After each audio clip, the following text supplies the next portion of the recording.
Mission Nonprofit is provided by Thurston Talk. Hi, I'm Robert Cam, and you're watching Mission Nonprofit.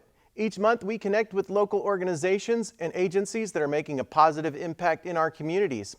We've invited Mason Rolph and Ari Simmons from Olympia Community Solar to talk about their work. Thanks for joining us. Thanks for having me. So let's get a broad picture of Olympia Community Solar. What do you guys do? Are you the ones putting solar panels on the roofs? Tell me, what is your mission? Yeah. So, Mace, do you want to explain? Yeah, sure. We were founded in 2018 with a mission to steward an equitable and accessible transition to clean energy. And we're doing that through something called community solar education, policy development, and actually building community solar projects, which I think is a wonderful climate solution. And our goal is to make sure that everyone who needs access to clean energy can do so, and that we can really see the transition we need. Let's go over a little bit about the basics of solar. It's kind of cost prohibitive. What are the kind of things that you need to have a solar array on your roof at your house, or if you have a business on the roof of your business? Yeah, so that's a really great question. There are several factors that feed into what makes a solar energy project sort of worth it in the long run. The first step would be getting some sort of energy audit, making sure that a building is as efficient as possible. The second step is getting a site assessment to make sure that a property is feasible and viable. And then the third step would be an engineering process to make sure that your roof is secure, and say you want a ground mount, making sure that the ground itself is stable. All of those things are expensive, with the exception of a site assessment. I work for a company called South Sound Solar, and we actually perform free site assessments. So if folks out there are thinking about going solar for homes or businesses, definitely contact them for a free site assessment. Okay. And if you're curious about your own home, it's definitely a great idea to do a site assessment. Someone will come out to your home and do a socially distant review of your roof and ask some questions like, do you have enough space on your roof to host solar? Do you have trees that are going to block the sunshine during parts of the year? Is your roof too old to have solar and would need to be replaced during the solar's lifetime?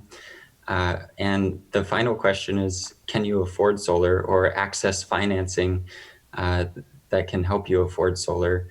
And if you get to all of those check boxes and one of them checks no, then it might not work for you, which is why we need off-site solutions like community solar, where people can participate in a collaboratively owned large community system, just like a community garden, and still produce clean energy, even though it's not on their home. And that's what you guys do. You kind of broker a deal where you get several homes in together, or maybe a business, and you have several people participating in that. You are not the people that go to the house, do the assessment, put the solar panels on the roof. But yes, that is correct. We are not that. Essentially, our job is to, one, make sure the community is educated and excited about solar, so they know what it is, how it works. They are educated on the community solar model. And when we have projects in development, like one that we're going to be talking about, the Hummingbird Project, the community is already aware and excited to participate. We act as an administrator of the solar energy. We are not the actual solar installers. So that's an important distinction to make, when we're talking about our mission and what we do. Okay, well, let's go right into that Hummingbird Project, which is very exciting. It's on the roof of the Hands-On Children's Museum. So tell us, what are the opportunities for people to get involved with the Hummingbird project, and how does it work? How do they get involved? Yeah, thanks. The Hummingbird Project, we're really proud of this. It's our first community solar project, and it's going to include 297 solar panels that are made down in Hillsboro, Oregon. So made in the United States solar panels. It'll include a large 100 kilowatt inverter that we can watch exactly how much the system is producing on the internet. So anyone participating in the project or just interested in it can see the exact live energy production, which is really cool. And then we're also ensuring that the contractors installing the system are being paid Thurston County prevailing wage, because we really want to create good paying jobs. And so those are, why I think the system is really cool. But it's also bringing some really cool benefits to the community. Ari, do you want to talk about those? Yeah, if you thought all of that was cool, we also have a lot of environmental and educational benefits associated with this project. In the first 40 years of the system's lifetime, it will reduce regional pollution by over 5 million pounds of carbon emissions, which is incredibly important when we're talking about emissions reduction goals. It will also provide an incredible opportunity to educate our youth and get them really excited about solar energy. Our organization is partnering with the Hands-On Children's Museum to create an interactive exhibit. And we're also working with education institutes like PEI, Pacific Education Institute, to integrate solar curriculum into classrooms. So this provides a great example of an effective solar project that's making real change and leaving a lasting legacy in our community. And then, of course, the energy savings benefits that are associated with this project are tremendous. The museum will save hundreds of thousands of dollars in energy throughout the lifetime of this museum project. And, it's incredibly important that we're producing this energy, we're providing education and, leaving a legacy in our community. Well, tell us how I could get involved with this project. What would I do? Yeah, so we split up this big solar project. It's big enough to power about 12 homes. We split it into 800 what we're calling solar units. Each solar unit represents a small portion of the project's energy generation, about 1/3 of a solar panel. Each unit is available for an upfront cost of $300. That purchase buys you a ownership share of the project, and any electron that little unit produces will monetize and send you the value in an annual check. So for the next 18 years, as the system produces energy, you'll get the value of your unit's production. And once the system is fully paid back, we're going to donate the whole thing to benefit the museum so that they can continue providing their educational and support services to the community. All right, so I donate $300. That goes toward purchasing a portion of a solar panel. Then, as the energy is created and that energy goes to Puget Sound Energy. Am I right about that? And then they. Technically, yeah, it's used by the museum, and then the museum is paying the solar entity. Yeah. Okay. But once it's theirs, then they're saving a lot of money in energy costs once the whole project is donated. Yeah, let me clarify something, Robert. So people can purchase a unit for themselves, and in that case, the energy generation is theirs. There's also the option, since our organization is a 501c3, that people can donate a solar unit, and we've signed up 5 local nonprofits so far, and we're shooting for some more. So far, people can donate solar units to the Children's Museum itself, the Thurston County Food Bank, the nonprofit housing provider Homes First, GRUB, Garden Raised Urban Bounty, and the Thurston Climate Action Team, which is doing important work on our local climate planning. So any of those nonprofits, if you want to support them long term, you can donate solar energy to them. And that's making a donation to one of those nonprofits in their name, but it goes toward this Hummingbird Project.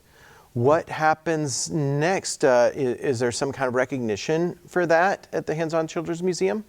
Yeah, so definitely part of the education process is a recognition process as well. And there's been some discussion about memorializing all participants, businesses, nonprofits, and individuals on like a wall, or, as a reflection place of everyone who's contributed to this array. So there's definitely a recognition system, as well as us shouting out their names, commemorating them as being influential and incredibly important parts of our community as well. So yeah, definitely it's important to highlight everyone who's contributing to this project. And to add a little something there, we'll be installing a recognition plaque in the lobby of the museum, along with the museum's other donors. Excellent. Now this is your newest project right now, and you're working on getting people to help you out and contribute to this. But you've got some other projects that you've helped out in the community. We were talking about a project you had with Homes First, and some grants you write. Can you tell us a little bit about what you did for Homes First? Yeah, well, we approached Homes First because they are a really awesome organization. They've been providing low-income, affordable housing for over 40 years now, and they have about 50 properties around Olympia, Lacey, and Tumwater. We did remote site assessments of all their properties and identified the best for solar, and then sent some people out for in-person site assessments. Once we had solar quotes for those sites, we applied to a grant program that PSE has. Ari, do you want to talk about that grant program? Sure. So PSE offers, through their Green Direct program, a grant that provides nonprofit funding. So they actually send out invitations to influential non-for-profits, not only here, but throughout the region in PSE territory. And Homes First was invited to participate in that process. And, we were working with Trudy, who's the CEO of Homes First, as well as South Sound Solar, to fill out the grant for them and to get this project up off the ground. And we're proud to say that PSE granted 2 sites for Homes First to be completely solarized, which is awesome. I really loved working with Homes First. They don't have any experience with solar on their properties, so it was new for them. So Olympia Community Solar took on their portion of the grant writing and provided assistance in that way. And then the 2 homes that will receive solar installation, the low-income tenants pay the energy bills. So that solar generation will reduce their energy burden for decades to come.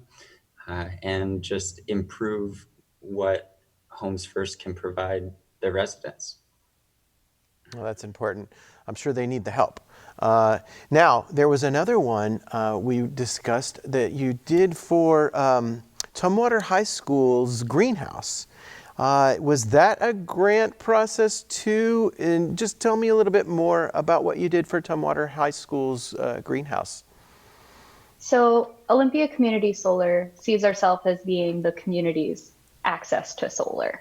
And this is definitely one of our first examples of this happening, where we had the director of the Fresh program at Tumwater High School reach out to us and say, I've gotten this far with the grant. I have about $1,200 and I really want to do the solar installation. And I'm just not sure where to go or what the next step is. And our team immediately responded with, let us see what we can do. And behind the scenes, we were able to get several donated panels for this program, as well as South Sound Solar to install this array at a discounted price. And we were able to completely change her perspective of the process and help her get this installation installed. And then us as an org really see this as an opportunity to educate the students at Tumwater High School about solar and what this array does, how much it offsets. So we collaborated with a designer on a really, really beautiful educational poster that will be included in the garden so that students can see what this array does. Sometimes when solar is really high up, you don't even notice that it's there. And we want to bring it down into the community and show students that, you know, this can charge up to 4 million times like your cell phone, like, you know, your cell phone use. And like, we wanted to really bring those numbers and those figures to life, which is really exciting. Well, we do have a video of this process and about the educational materials that you made for Tumwater High School. Why don't we take a look at that now? Yeah, it sounds great.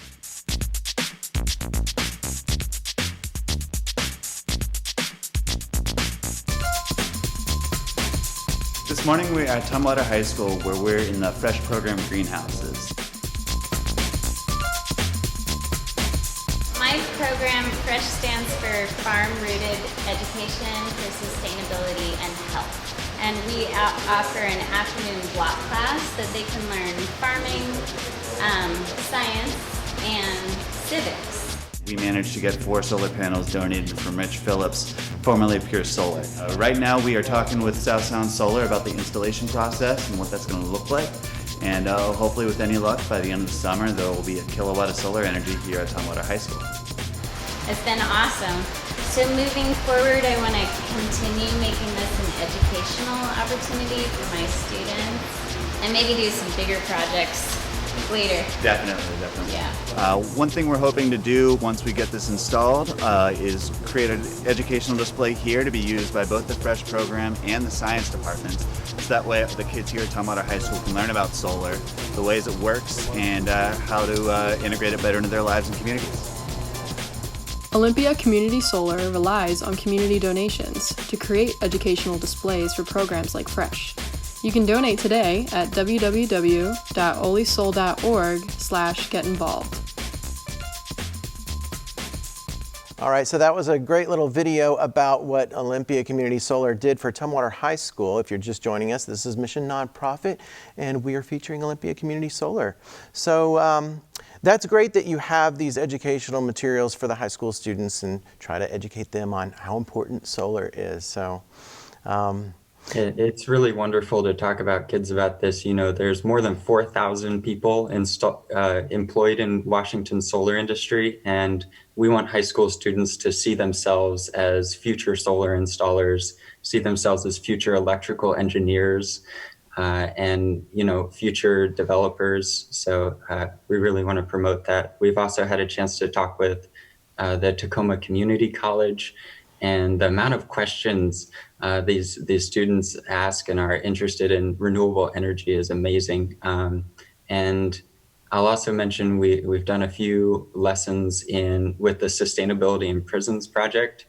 We drove out to the Stafford Creek Correctional Facility, and wow, they had more questions and were more engaged than the college students. So really enjoy teaching people about solar energy. Yeah, and so education is part of your mission.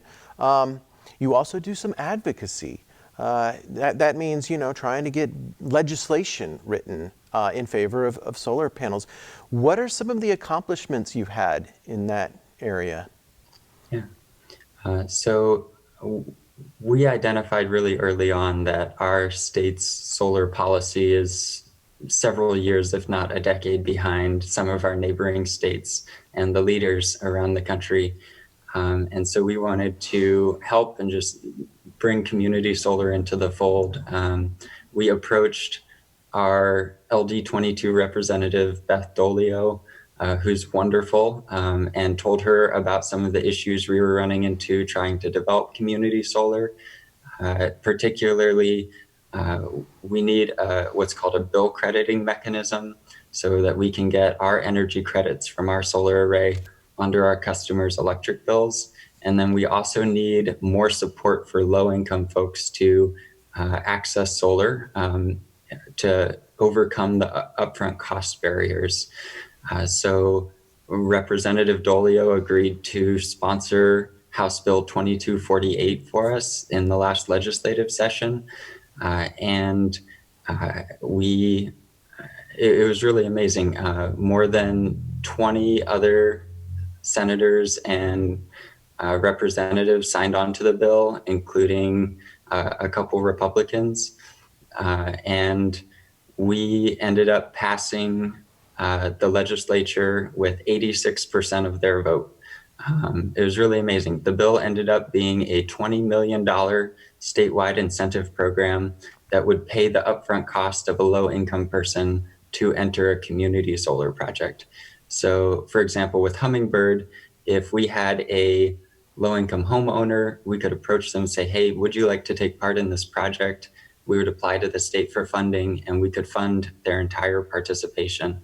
Unfortunately, the pandemic hit about a week after session ended. The governor ended up needing to veto because of state budgetary concerns with the pandemic.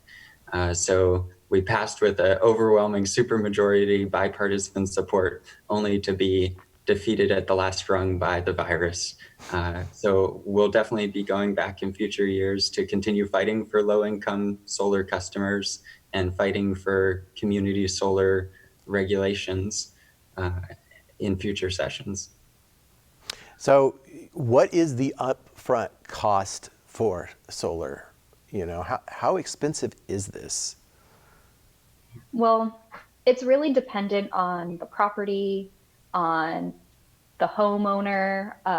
You know, the nice thing about solar is that solar is scalable. You can start at a smaller system that fits within your budget and work your way up. The average price per kilowatt hour has dramatically gone down. It's about 38% lower than it used to be 5 years ago, which is really incredible and definitely more affordable than it was in the past. But, you know, if you're looking at a 10 kilowatt system, a 250, you know, you can easily reach the tens of thousands, if not 20s of thousands, pretty quickly. And that's not even incorporating, you know, resiliency and battery backup systems. It can get very expensive for homeowners. Not saying it's not worth it. It's definitely worth it. There are a lot of benefits. Currently in Washington State, there is a federal tax credit that you can utilize. It's at 26% this year. It's going down to 22% next year. So now is the time to do it. How long do these solar panels and solar arrays and all this equipment, how long does it last? We're talking, you know, tens to 20 thousands of dollars, but is it 20 years? Is it, you know, 30? What's an estimate on that? In terms of our project, the Hummingbird Project, our solar panels for the project are warranted for 25 years, but we're expecting them to produce reliably for 40 years plus. Our inverter is warranted for 20 years. Well, I'm glad you went back to the Hummingbird Project because I wanted to ask you more about the process for getting involved in that, for making a donation or just you know, purchasing a unit, I guess is what you called it. How do people do that, and what's the best way? Right. So we wanted to make this process as simple and as easy for people as possible. So all you have to do is visit our website, www.olysol.org/hummingbird-project, and I'm sure you'll link it somewhere here so people can do that. And fill out, there's a form like down at the bottom of the site after you read through all the details of the project. All you have to do is fill in your information there, and it'll take you right to an all online enrollment process. So all of our documents will pop up, you read through the agreement, you sign the agreement, and then you send payment along with the agreement to OCS, and then we will send you a confirmation confirming that we received your application and payment and that you are now a participant of this project. And then for folks who are wondering about our timeline, because that's often a question that comes up, we're currently in the enrollment phase of the project. We are expecting to be here for maybe like a couple more months until the project is completely filled. The roof of the Hands on Children's Museum will be going through a replacement phase, probably sometime in July.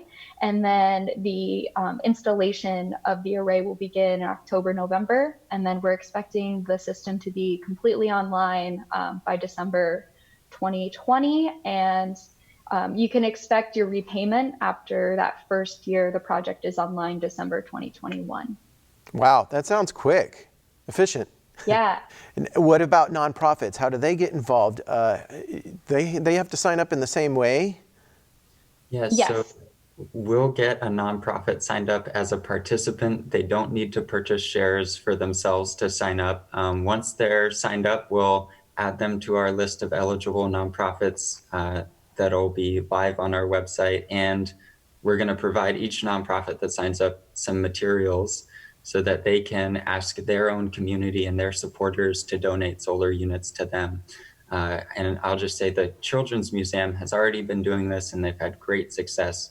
They already own more than 3% of the energy generation of the project themselves just through their community supporters. Okay, all right.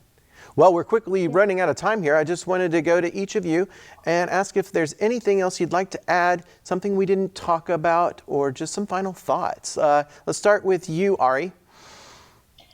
Wow, well, I'm super appreciative to be here. Thank you so much for hosting this. I guess I will just plug our team a little bit because we didn't really explain who we are, why this is important to us. But we are a team of young people. We have large education backgrounds, diverse education backgrounds, as well as advocacy experience. We care so deeply about this, and we need your support, community, to make our dream of accessible solar energy a reality. So even if you don't have the resources to participate in our first project, I definitely encourage you to visit our website, interact with us. We have volunteer opportunities for people to get involved with our team, and to please donate what you can to support our mission. Excellent. All right, how about you, Mason? Yeah, I wanted to touch on why we named the project Hummingbird. And it's because of a really inspiring story. And it's about a little hummingbird. And so there's a fire burning through the woods, and all the little forest animals are running away from the fire, and they take shelter by a stream. And the hummingbird zooms towards them and swoops down to the water and picks up a single drop of water, and it flies back to the forest, and they see it drop the water on the fire, and it comes back and it does it again and again and again. These animals are looking at the hummingbird and bewildered. They're like, little hummingbird, your wings are so small. Your beak can only carry one drop of water. This fire is so huge. What do you think you're doing? And the hummingbird doesn't stop. It just says without pausing, I'm doing what I can. I'm doing what I can. And our team, in the face of everything going on in the world, want to invite our community to be hummingbirds and participate in this project, and hope we can be hummingbirds ourselves in creating a clean energy transition. Excellent. All right. Well, that's all the time we have. Thank you so much for coming on this show, and we look forward to new projects in addition to the Hummingbird Project, and hope people get involved in that. And I'm excited to see the exhibit at the Hands on Children's Museum in the future. Thank you, Robert.